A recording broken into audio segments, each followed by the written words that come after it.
उत्तर प्रदेश के राज्य महिला आयोग सदस्य प्रतिभा कुशवाहा जी विकास खंड मूरतगंज पहुंचकर ब्लॉक स्तरीय उन्मुखीकरण कार्यक्रम को किया संबोधित। देखें लाइव वीडियो।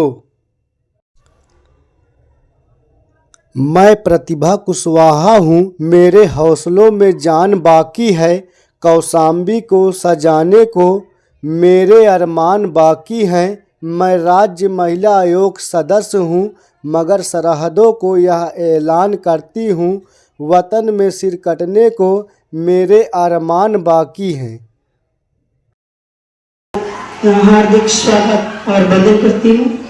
मंचान से हमारे शिक्षक संघ के अध्यक्ष श्रीमान अशोक द्विवेदी जी का, अध्यक्ष श्री रत्नेश कुमार जी का, श्री कैलाश शिक्षक पदाधिकारी प्रेमचंद, श्रीमान त्रिपाठी, श्रीमती अनुराधा वर्मा जी, श्रीमती नीलमा श्रीवास्तव जी, श्री आलोक द्विवेदी जी और श्री रविंद्र मिश्रा जी, श्री अवनेश मिश्रा जी, खंड शिक्षा अधिकारी जो महोदय अभी विस्तार पूर्वक आपके समक्ष विषय रखे, श्रीमान जवाहरलाल जी का, ब्रजेश पांडे जी का। सबसे पहले जो शिक्षा से जुड़े हुए हैं, मैं उन्हीं का स्वागत और वंदन करती हूँ। और यहाँ पर उपस्थित नसीरपुर प्रधान राम किशोर जी का, श्रीमान कृष्ण कुमार पाल प्रधान बशेड़ी, श्री अंगद सिंह यादव प्रधान बजहा, श्री विजय मौर्य। कितने प्रधान प्रतिनिधि है? तो हाथ उठा रहे प्रधान प्रतिनिधि दो, कोई नहीं प्रतिनिधि तीन लोग कि जितने भी प्रधान प्रतिनिधि हैं वो ये बात ध्यान में रख लें कि आप जिनको प्रधान आपने नहीं बनाया, गांव की जनता ने चुन करके उनको उस ग्राम सभा की अपनी जो कमान लिए हैं विकास के मुख्य धारा से जोड़ने के लिए, वो किसी कमजोर प्रधान को तो चुनेंगे नहीं। वो हर स्तर पर सक्षम होंगी, समझदार होंगी, विश्वसनीय होंगी, तब उनको वोट कीजिए। आइंदा ऐसी गलतियां आप लोग मत करिए। या तो चुनाव में लड़ाइए, और यदि उन्हें ये अवसर मिला है तो ऐसे विषय में वो नहीं बैठेगी तो कैसे जाके अभिभावक से बात करेगी? आप उनको ट्रेनिंग देंगे? नहीं बता पाएगी ना। आइंदा इस विषय को ध्यान रखिए। ये लगातार ऊपर से भी चल रहा है, हम सबकी भी डीएम साहब से वार्ता भी हो रही है कि वही आएंगे। तो मैं सभी प्रतिनिधियों से ये आज निवेदन कर रही हूँ कि आप कहीं से भी उनको बैठाएंगे तो आपका अपमान नहीं, सम्मान बढ़ेगा। आपने उनको चुनाव लड़ाया और गांव की जनता ने उनको चुना, ये मेरा निवेदन है। आइंदा से आप नहीं बैठ पाएंगे, ये भी बता दे रहे हैं। इस बात का ध्यान, जो हमारी शिक्षा से जुड़ी और सरस्वती माता के द्वारा जिनको सम्मान मिला है, जो हमारी शिक्षक गण मैडम है, सबका मैं नमन और वंदन करती हूँ। मेरी दीदी भी पीछे बैठी हुई है। और जितने भी बच्चों को जो शिक्षा दे रहे हैं वो आत्मसात होकर सभी शिक्षकगण, सभी अभिभावकगण, और आगे ऐसी संगोष्ठी हो तो उनके अभिभावक भी लगे हैं कि अच्छा संदेश जाएगा। ये जो बताएंगे तो अलग बात है, लेकिन यहाँ जब बैठेंगे, जो भी ड्रेस का माध्यम आए कि पैसे खर्च हो जाते हैं, उनको एक पता चलेगा कि हम खर्च करते हैं तो फिर विषय कहाँ कहाँ उठता है, कहाँ कहाँ लोगों को पता चलता है। इससे भी ध्यान में आते हैं, क्योंकि आवश्यकता तो लगी रहती है, लेकिन जिन समस्याओं से वो जूझ रहे हैं और उस पैसे को कहीं इस्तेमाल कर रहे हैं, अगर वो समस्या अपने घर में आने वाली पीढ़ी को नहीं देना चाहते तो वे गलती नहीं करेंगे। इसलिए ऐसी संगोष्ठी में आगे यदि कोई कार्यक्रम होता है, अभिभावक को जरूर बुलाइए, चाहे माता आए और चाहे पिता आए। देखिए, देश के यशस्वी प्रधानमंत्री जी और उत्तर प्रदेश सरकार के यशस्वी योगी जी का निरंतर ये प्रयास है कि अंतिम दिन अंत्योदय की उदय कैसे हो, और हमारा देश जो हम सबका विजन है इतने लोग यहाँ बैठे हुए हैं, सब जानते हैं कि विश्व गुरु बनने की ओर अग्रसर है। यदि हम सब चाहते हैं कि विकासशील न बढ़ करके विकसित राष्ट्र पढ़े, इन्हें हमारे बाबा भी पढ़े होंगे, भारत देश एक विकासशील है। पिताजी ने भी पढ़ा होगा कि भारत देश विकासशील है, और मैंने भी पढ़ा और मेरे बच्चे भी पढ़ रहे। और हम चाहते हैं कि संपूर्ण भारत विकसित राष्ट्र कहलाए, विश्व गुरु कहलाए। तो सबसे पहले आप जो विकसित राष्ट्र हैं उनको उठा के पढ़िए।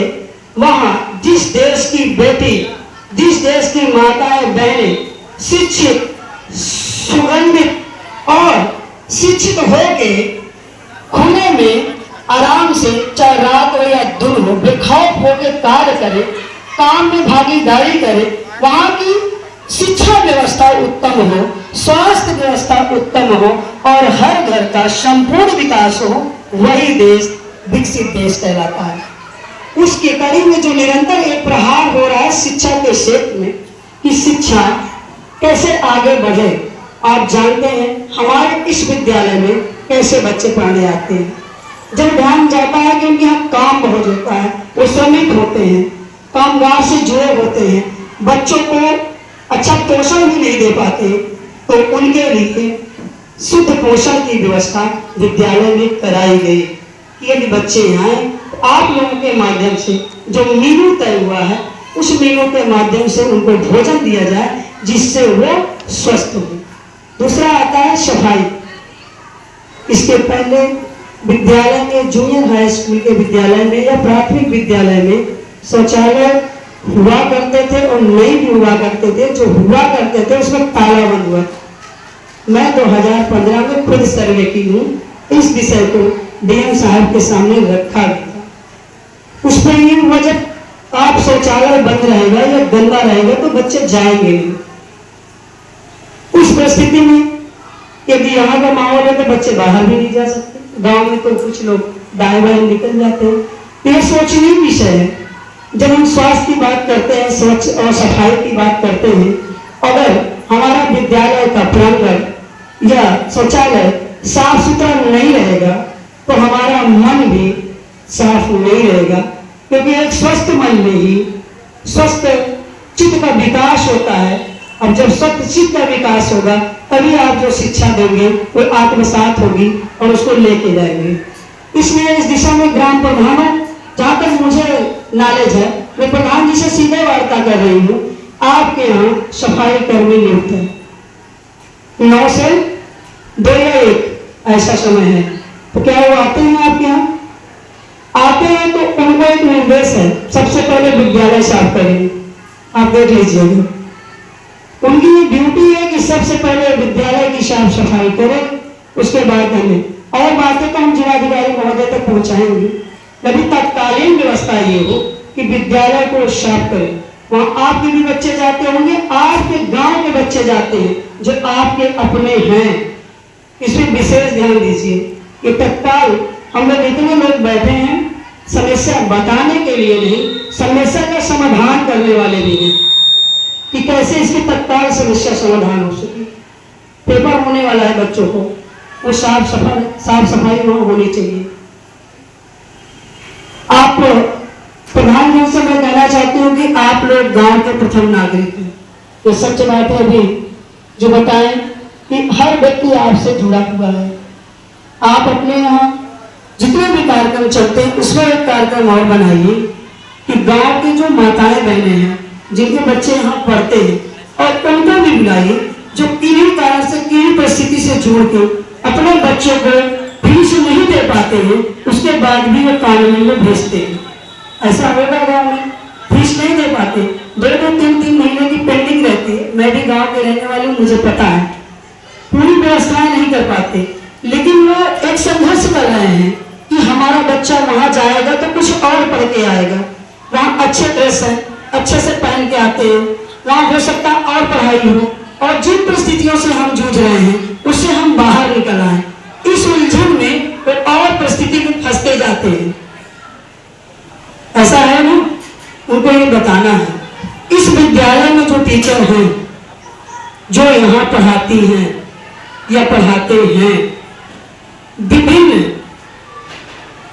एग्जामों को पास करके आए हैं। सुपर टेट, बीएड, बीटीसी, ऐसे हमारे लोग बैठे हैं, ये शिक्षा दे रहे हैं और पहुंचाने का काम कर रहे हैं। दरवाजे दरवाजे भी जा रहे हैं कि बच्चों को हमारे यहाँ भेजिए, लेकिन वो तब सफल होगा जब उनके साथ आप निकलेंगे और आप लोगों को ये बताना पड़ेगा कि वहां जो टीचर हैं उनसे कहीं ज्यादा योग्यतावान, क्षमतावान यहाँ बैठे हुए हैं और ये आपके लिए सरकार के माध्यम की एक कड़ी है, लेकिन ये बहुत दूर दूर से आते हैं, समय पे आते हैं, आपके बच्चों को पढ़ाते हैं। ये अभियान तब सफल होगा, इनका ये सार्थक महीने तब सफल होगा जब आपके बच्चे इस विद्यालय में आएंगे। सरकार के द्वारा तो हो ही रही है, हम भी एक मानव हैं, हम भी एक ड्यूटी कर रहे हैं, सबका अपना अपना काम है। यदि हम सब लोग 100% अपने अपने कामों में, जैसा भी अध्यक्ष जी ने कहा, अगर लग जाएंगे तो ये मिशन बहुत आगे तक और बहुत अच्छा जाएगा। गांव का बच्चा प्राथमिक विद्यालय से पढ़ लिख करके यदि किसी समाज का किसी भी क्षेत्र में वो प्रतिनिधि करेगा, उसमें आपका भी नाम जुड़ने वाला है कि प्रधान जी ने हमें मोटिवेट किया था और हम उस विद्यालय में गए थे, वहां के शिक्षक ने हमें शिक्षा दिया था, तो आज हम यहाँ खड़े होकर आपसे बात कर रहे हैं। इसलिए हम सब लोगों का एक दायित्व है, उनसे जुड़े, माता पिता से भी बात करें। आप परेशान होकर के कहीं मोटी फीस की व्यवस्था मत करिए, उनको यह भी बताने की जरूरत है कि 2 गुणे 2 4 होता है, वो वहां भी पढ़ाया जाता है, वो यहाँ भी पढ़ाया जाता है। 1 + 1 2 होता है, वो यहाँ भी पढ़ाया जाता है, वो वहां भी पढ़ाया जाता है। शिक्षा चाहे आप 1 लाख रुपए में दे के आइए और चाहे यहाँ निःशुल्क लेके जाइए, शिक्षा वही है, कोई डिफरेंस नहीं है। जब इन बातों का उनके समझ में आएगा तो ये विद्यालय बच्चों से खचाखच भर जाएगा। इसमें एक साथ 2 काम आप लोग करेंगे। एक तो जो आर्थिक बोझ है, जिनके माता पिता उस पैसे से दब रहे हैं, जो वहां की फीस नहीं दे पा रहे हैं, और सच बात तो ये है आपसे कम पढ़े लिखे लोग वहां हैं, ये मानते हैं आप लोग, लेकिन फिर भी आपके बच्चे में उनके बच्चे में फर्क क्यों है? शिक्षा का स्तर मैं तो तक जा रही हूँ आपसे, आप अपने यहाँ कभी कभी आइए विद्यालय में, देखिए आपके शिक्षा का स्तर क्या है। जो व्याकरण जितना कक्षा में जितना पढ़ाया, जैसे हम लोगों से पहले आप लोग भी तो पढ़े हैं, सब मुझे पुराने दिख रहे हैं, ऐसे खड़े होकर पूछा करते थे। तो सभी से मेरा निवेदन है, आप साक्षात सरस्वती हैं, वो प्रतिभा है और आप लोग सामने बैठे हैं। हम लोगों का भी दायित्व है कि हमारे पास अगर जो बच्चा आया है, जितना ज्ञान इनको होना चाहिए जिस कक्षा में, उसमें हम एक अच्छा प्रयास करें, इनको उतना ज्ञान दे दें, क्योंकि बनने और बनने और बनाने का काम आप लोग कर रहे हैं। जब उंगली पकड़ के बच्चा आता है, आपके विद्यालय में दाखिला होता है, वो एकदम चिकना होता है, क्योंकि एकदम कुछ भी नहीं पता, अनुशासन, उठना बैठना खाना पीना सब आपसे सीख के जाता है। तो लोगों के मन में भ्रम होता है, यहाँ नहीं बताया जाता, वहां का बच्चा आके नमस्ते कर लेता है, किसी को देख के खड़ा हो जाता है। हमारे यहाँ का बच्चा बगल से भाग के निकल जाता है, आता भले ही ज्यादा हो, संकोच है मन में।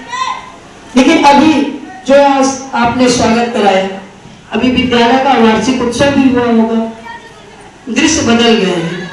मैं तो पॉजिटिव बात कर रही हूँ, कार्यक्रम देखने को मिलता है, जहाँ भी आप लोग कार्यक्रम निरंतर करवा रही हैं, यहाँ भी उनकी अभिरुचि और रुचि को जाना जाता है। ये आगे चल के बहुत बड़ा एक मिशन जो चल रहा है, हम लोगों को आगे अच्छा रिजल्ट मिलने वाला है।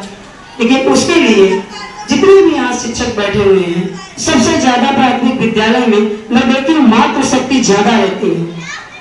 क्यों रहती है? क्योंकि मातृ शक्ति ममता की मूर्त होती है और बच्चे के मन के भाव को फैलने वाली होती है।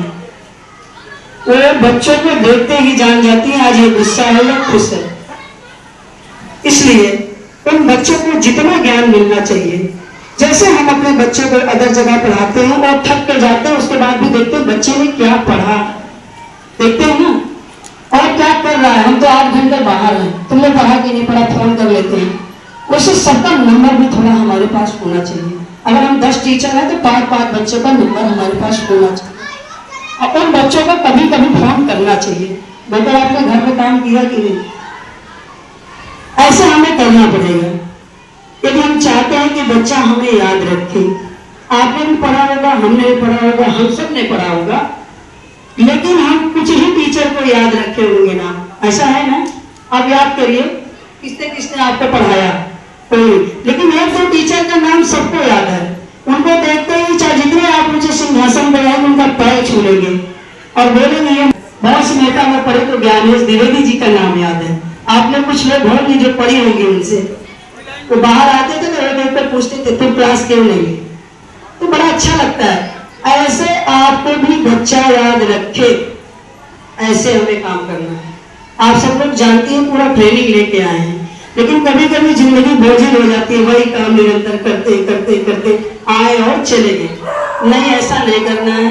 हमें बड़े उत्साह के साथ, जैसे कल ही हमारी नियुक्ति हुई है, जब आप लोगों की नियुक्ति हुई थी आप लोगों ने बहुत काम किया होगा, हर बच्चे पे नजर, हर बच्चे को टाइट करना, उसी तरह हमें अब भी करना पड़ेगा। क्योंकि जब हम काम से रिटायर हो जाएंगे तो वही बच्चे आके हमको नमस्ते करने वाले हैं, वही अभिभावक हमको याद रखने वाले हैं।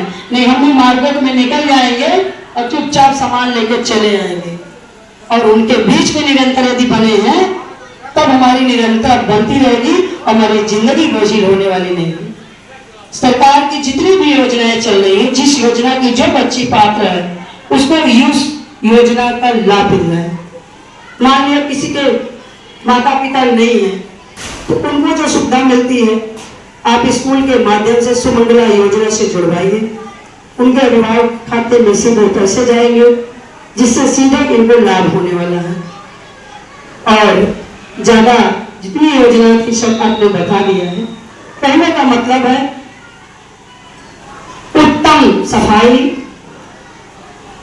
उत्तम सफाई होगी, उत्तम शिक्षा होगी, उत्तम स्वास्थ्य होगा, तब हमारे देश की तरक्की निश्चित होगी। और मैं इस मंच के माध्यम से जिला अधिकारी महोदय जी को बहुत बहुत धन्यवाद इसलिए ज्ञापित करती हूँ कि वो निरंतर इस विद्यालय में जो बेसिक शिक्षा के जितने भी प्राथमिक विद्यालय में वो उसके लिए विशेष ध्यान दे रहे हैं और उसके लिए निरंतर प्रयास भी कर रहे हैं कि उनकी गुणवत्ता, शिक्षा की गुणवत्ता, स्वास्थ्य की गुणवत्ता निरंतर बनी रहे। और आप सब लोगों का भी सार्थक प्रयास जो है आगे चल करके बहुत अच्छा एक हम सब लोगों का परिणाम मिलने वाला है। आप सब लोग उसमें लगे हुए हैं और सब काम कर रहे हैं। सबको मैं धन्यवाद ज्ञापित करती हूँ। इस पे और अच्छा कैसे हो सकता है, ये कार्यक्रम हुआ, लेकिन इसमें आगे से विशेष ध्यान रखें। आपकी मैंने गाइडलाइन पढ़ा है, उस गाइडलाइन के अनुरूप कार्यक्रम आगे से होना चाहिए, इस पर विशेष ध्यान रखिए। और यहाँ पे जो बच्चियां बैठी हुई हैं, शायद 6 से 8 तक की बच्चियां होंगी, ठीक हो ना। तो बच्चों, एक संदेश देना चाहती हूँ, जीवन में सबसे सरल काम पढ़ाई है। क्या है? मानते हो? अगर नहीं भी मानते हो तो आज से मान लेना। सबसे सरल काम क्या है जानते हो क्या? इसलिए है कि हमें एक किताब मिलता है ना, और घर से बैग, जूते, मोजे बढ़िया से हम लोग पहन के आते हैं, हमें एक माहौल मिलता है। इस शिक्षा के मंदिर में दाखिला लेते हैं और हम पढ़ते हैं, लिखते हैं, जो भी हम गलतियां करते हैं आप सब लोग बैठ के उसे सुधार करते हैं। फिर गलती करते हो, फिर बताते हैं, फिर गलती करते हो, फिर सुधारते हैं। ऐसा करते हैं। इतनी बार किसी भी काम में आपको बताने वाले नहीं मिलेंगे। आप जाइए, देखिए किसी जगह मजदूरी करिए, 2 बार कहेगा आपने मेरा काम खराब किया, एक आध बार आपको मौका देगा, उसके बाद आपको निकाल के बाहर कर देगा। इसलिए आपको जो अवसर मिला है, आप लोग भाग्यशाली हो जो इस यूनिफॉर्म में बैठे हो, और आपके माता पिता बहुत उम्मीदों के साथ आपको इस विद्यालय में भेजते हैं, उनका उम्मीद आप तो वही है जो आप सोचते होंगे डॉक्टर बनूंगा, इंजीनियर बनूंगा। उसके अलावा आपके माता पिता की उम्मीद भी आपके दिमाग में होना चाहिए। वो समय देते हैं, आपको विद्यालय में भेजते हैं, वो कहीं न किसी कारण से उस मंजिल तक ना पहुंच पाए होंगे, तो उनका भी मिशन आपके साथ, यानी उनकी भी सोच आपके साथ आती है। इसलिए आज के बाद जो भी हुआ पूरे अनुशासन में रह करके अपने टीचर से मिलकर जो भी ना आए बार बार पूछिए, इनका पूरा सम्मान करिए।